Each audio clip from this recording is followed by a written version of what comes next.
Back to Washington, as we said a moment ago, after 21 days, the Republicans and the Democrats, the House of Representatives has a new Speaker of the House, Louisiana Congressman Mike Johnson. Listen. To my colleagues, I want to thank you all for the trust that you have instilled in me to lead us in this historic and unprecedented moment that we're in. The challenge before us is great, but the time for action is now, and I will not let you down.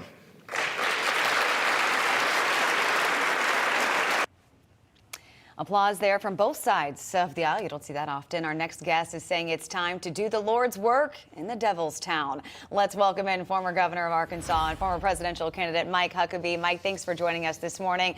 All right, I want to get your initial reaction. Mike Johnson, the new Speaker of the House. Excellent choice.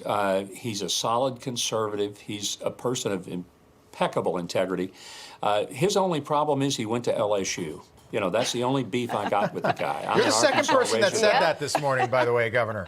And it's just painful dealing with people who went to LSU. But other than that, he's a terrific choice. And I think he's going to make a really wonderful speaker. I'm sorry this whole drama played out like it did. I think it was embarrassing for the Republicans in general and for the House in particular. They blew the place up. But finally, they got together and elected a speaker, a person of faith, somebody who is not so full of himself, and I think he's a great choice. Yeah, so I agree with you. I'm wondering, Governor, so you've made victory speeches before, and I'm just wondering what you made of his speech, his victory speech yesterday. Again, he didn't know he was going to be speaker until like 20 minutes before he had to deliver his remarks, and he spoke for about 20 minutes, and I was listening to it in the car, and it was just a breath of fresh air. I thought it was spectacular. I'm wondering how you feel.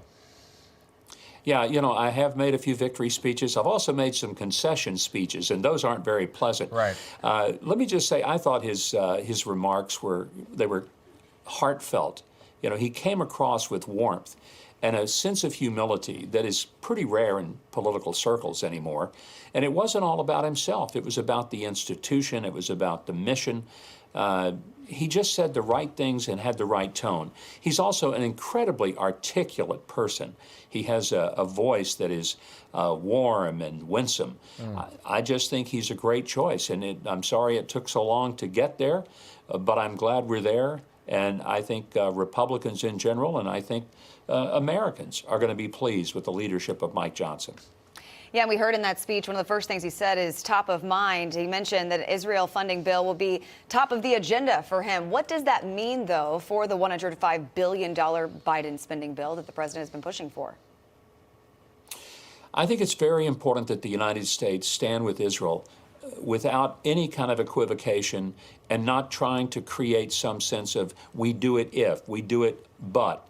We just simply do it because it's the right thing. What happened to them was nothing less than savagery. And it's an insult to the human race that Jews were targeted in a way that hasn't happened since the Holocaust. Yeah. After that, we said never again. We need to continue to say never again. And we need to stand with them and let Israel do what they have to do to get rid of Hamas once and for all.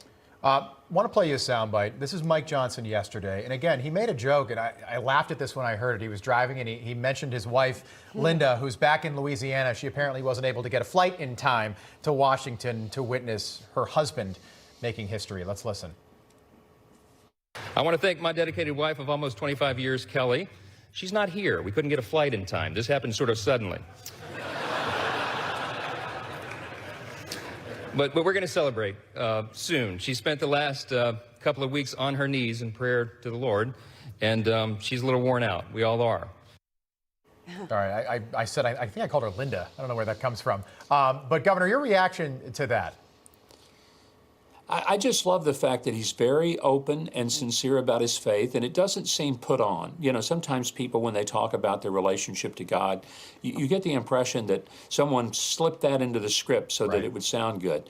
With Mike Johnson, it's natural. It's genuine. The authenticity of his faith is something that just emanates from his every word. And I find that refreshing, and I think it's a great fit for Congress. Lord knows we need some people of prayer there, because we have some folks that I'm not sure have a prayer, and this will be a welcome relief. Governor, great to get your insight. So good to see you again. Former Arkansas Governor Mike Huckabee, thank you.